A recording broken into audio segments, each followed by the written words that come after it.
Hi guys, so this video is very different to the ones that I normally post. This one is about reptiles, my little special interest. And I have wanted to make reptile YouTube videos for quite a while. I just couldn't, I don't know, it felt awkward doing it on my own because all of my other videos are primarily with other people. Even in the traveling videos, there's still other people in the video that I'm vlogging with. And then obviously I have Ellie, Jackson and Olivia, which I do my videos with. I find it very awkward to on my own sit in front of a camera and speak. But this video is which reptile I'll recommend to you based on different categories. So we'll start off with lizards first. Now, lizards, there's lots of species of lizards, over thousands, but each lizard and species all act different. You're not going to get a leopard gecko that acts the same as crested gecko. They're two completely different things. All animals have different temperaments, so if I'm telling you to get an animal, not telling you to get an animal, but if I'm recommending an animal to you that fits in your category, this isn't me saying you're going to go and get that animal and it's going to act however I say it's going to act, because every animal's different. People all say the best handleable lizard is a leopard gecko. I have one and he does not like being handled. He just likes you to put the food and leave. Which also, you've got to be able to respect your animal's boundaries, because I do not force him to be picked up. I do not force him out of the tank or anything. If he wants to be left alone, simply just leave your animal alone. And I feel like people look at reptiles as more of a display pet. Don't get a snake or a lizard if you think, oh, I'm just going to get it as a display pet and it can just be there as like a party trick or whatever, because that is not what reptiles are. Reptiles are very, very completely different. You can get display pets like reptiles that do not like being handled, cannot be handled, and will physically bite your face off if you do try and handle. For instance, the neon day gecko, giant neon day gecko, tokay gecko, which people have some good experiences with them, but it's a 10% in a 100% chance that you're going to get a nice one. They are very vocal and they are very aggressive, so for the norm, I wouldn't recommend that. Someone's like, oh, I want to get my 5-year-old reptile. Do not go for one of them. Go for something like a leopard gecko, crested gecko, or bearded dragon. I have had multiple reptiles in the past, but stuff happens. Okay, stuff happens. But let's get into the video of what reptile I recommend for you if you fall into different categories. So starting off with lizards, we'll go for beginner. So for a beginner, I'd either recommend a leopard gecko or a crested gecko. Just these because they don't take up too much space. A minimum for a leopard gecko would be 2 feet long by 45 by 45. You can go a little bit smaller on the height and the depth, just not on the length. They need that. They are nocturnal, so you're not gonna witness them using that space in the day, but just know when you're sleeping, they're using every single bit of that enclosure. He used to be awake all the time during the day. Now he's always awake during the night, specifically around 6 o'clock in the night till 5 o'clock in the morning. He just wanders around his enclosure, going in and out, hides, climbing, all of that. So yeah, also that tank does not look the best. He recently got moved from another tank and I just need to get more stuff for it. I need to get more wood to do that, but it's manageable. That one, wait, I'm going off track. Hold on. A leopard gecko. I know it's very old choice, first choice thrown at you when you mention beginner lizard. Another beginner, which I would 100% recommend, is crested geckos. These also fall into the beginner category because they're just so easy. I'd say they are easier than a leopard gecko because they just eat a powdered diet. I use the Blue River watermelon burst. It's just a powder formula that you put in the bowl, and then with a bit of water you spray the water in there, and then you mix it, and you've got a powdered formula. I brought this about a month and a half ago, and I've still got a lot left, and he gets fed every other night. So yeah, and the good thing about them is they're readily available, similar to leopard geckos, but in my opinion leopard geckos are severely overbred. Like, if you go into any reptile shop, you're going to find a leopard gecko. No matter what reptile shop it is, no matter where you are, you're always going to find a leopard gecko or a crested gecko. So they both are readily available, very good. But you will find them anywhere. I'm trying to think of any other beginner lizards.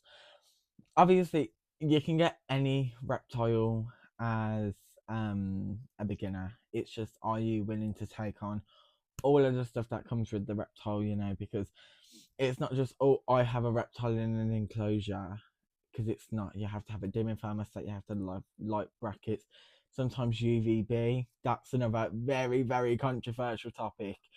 UVB, if you feel like you need to provide it, it is best. It does benefit your animals. I have to add this, but it's not optional for all animals, because most reptiles like that are awake during the day need UVB. Like, it's beneficial, you have to have it, it's the main requirement.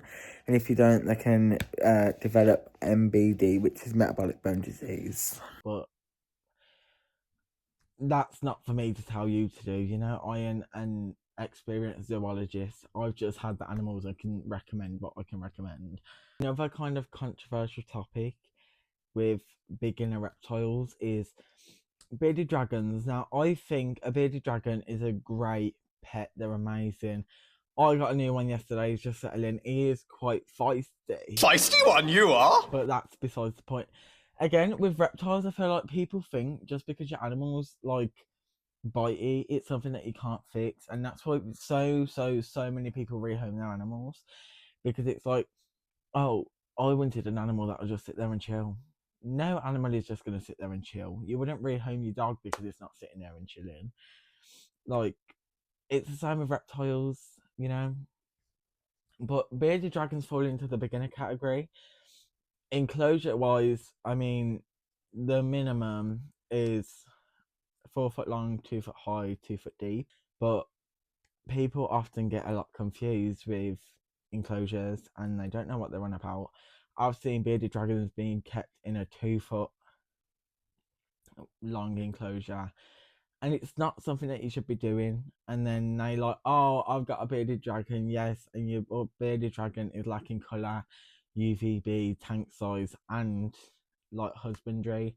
So it's very like, reptiles is a very, very, very, very, very controversial topic to talk about, because so many people have so many different views, and obviously there is plenty of care guides out there.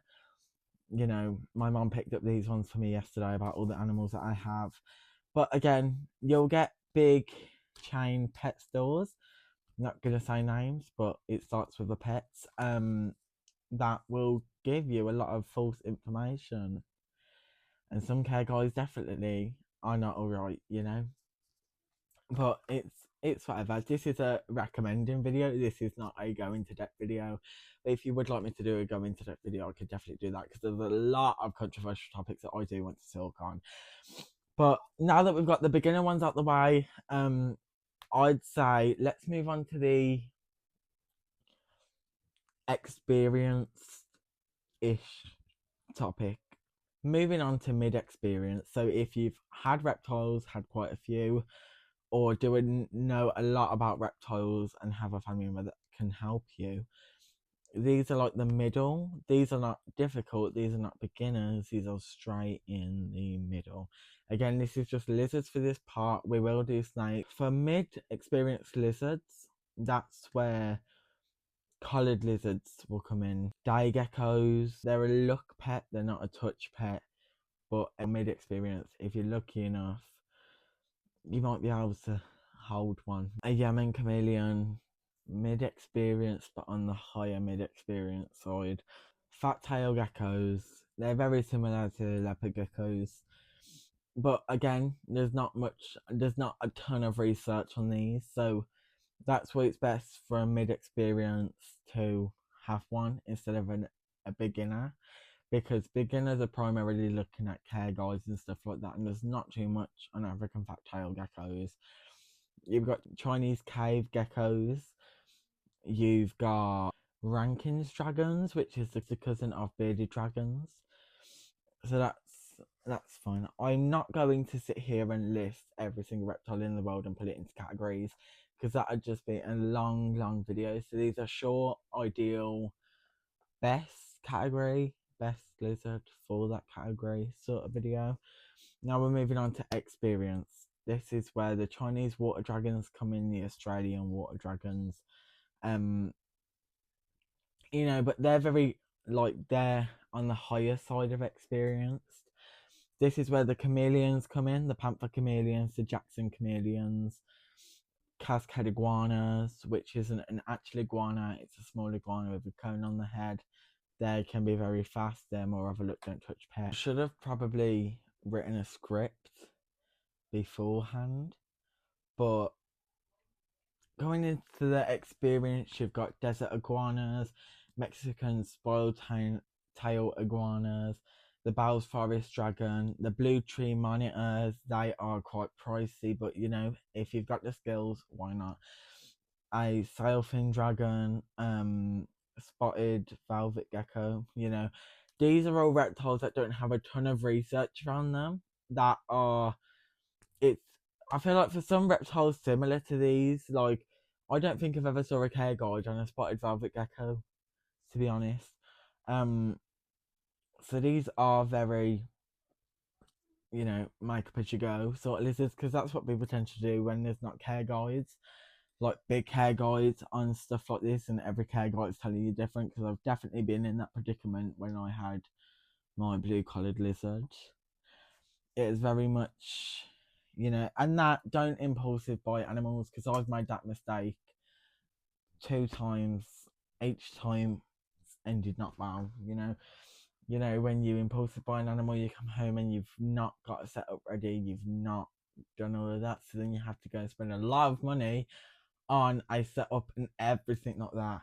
My collared lizard, that was a very impulsive purchase, and then the tank and everything came up to £250, and that was not included in the lizard.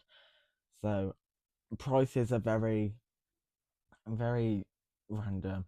Emerald tree skinks, again, they're fast, they're more of a look don't touch pet, but you can train them quite good to be able to handle being handled. That sounds right, but not right at the same time. Tegus are a big controversial ones, because random people will just have one lying in the house, and you think, why do you have a big 4-foot lizard lying in your living room when you don't have any other animals? And most of the time they are uncared for, so that you have to take various stuff in when it comes to reptiles, because it's not just let's get a reptile and go about our life. Reptiles can live up to 40 years. The longest record corn snake is 42 years old. That's when it died. Longest record ball python was 62 when it died. And I say ball python because I'm more used to that. I don't use the royal python term. I do sometimes when I'm speaking to someone professionally, but other than that, I don't really use it. But yeah, there's so many different lizards and reptiles for each individual thing. It's very hard for me to just list off because I do not have a script, and I'm looking at my local reptile shop's website and what I know about based off them animals and put them into a category.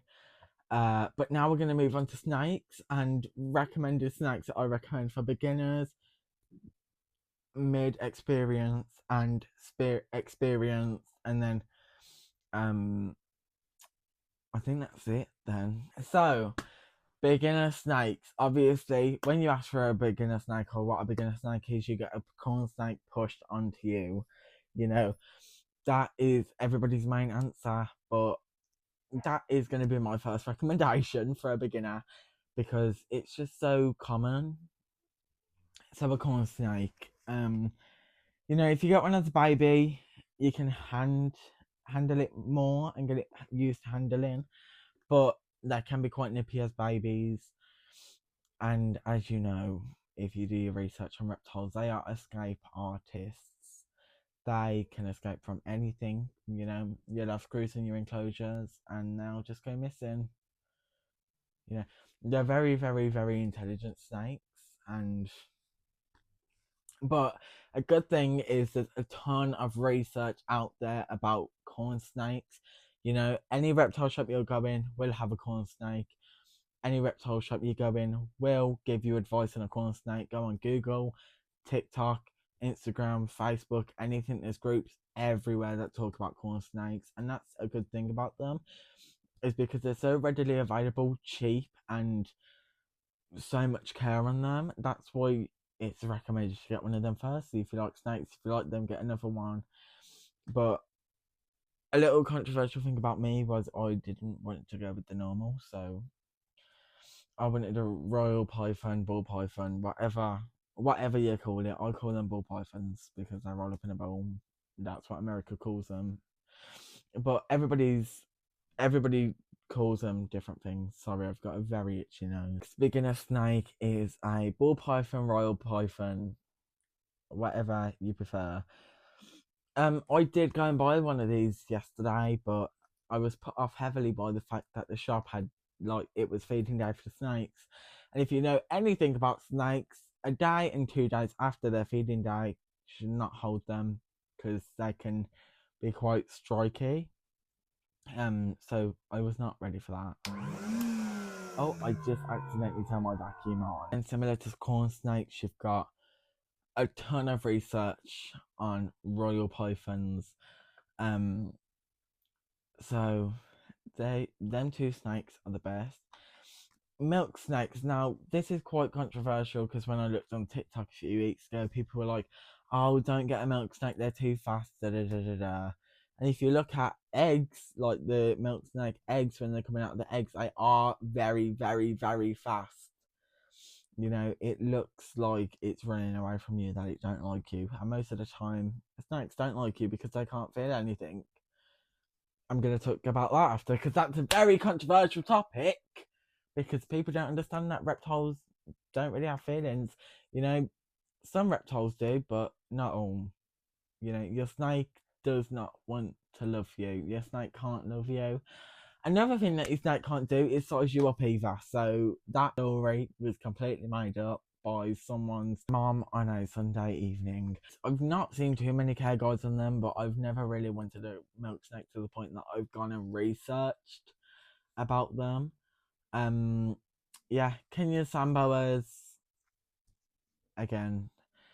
But the problem with these are they are not always readily available. I did want one very long ago, but they're not really social either because they spend most of their time underground. So good luck finding that snake unless it's feeding day and you've got a pinky mouse in your hand. Then other than that, it don't want to know you. Now we're moving on to the mid-experience ones. So you've got, I would say king snakes are a mid-experience just because they're similar to corn snakes, but they're not corn snakes.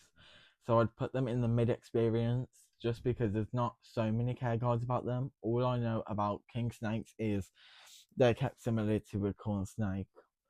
But that's like saying because my bearded dragon and leopard gecko have legs, they're kept the same. It's not always like that, if you get what I mean.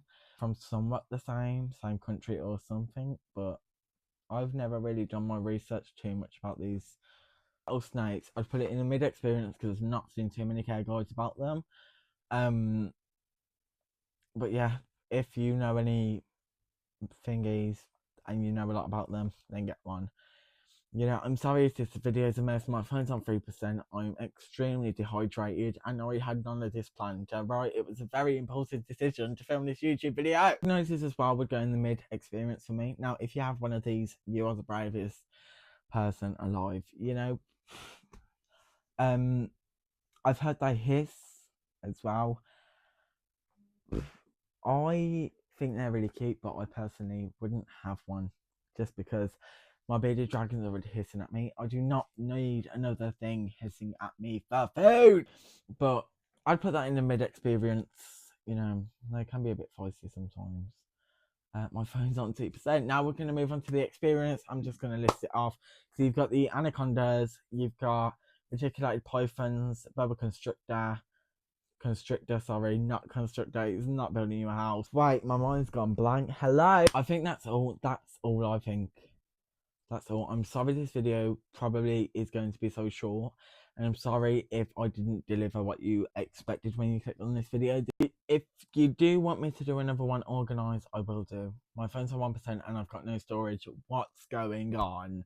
What is going on? Make sure to like, subscribe, hit the notification bell. Period. Goodbye.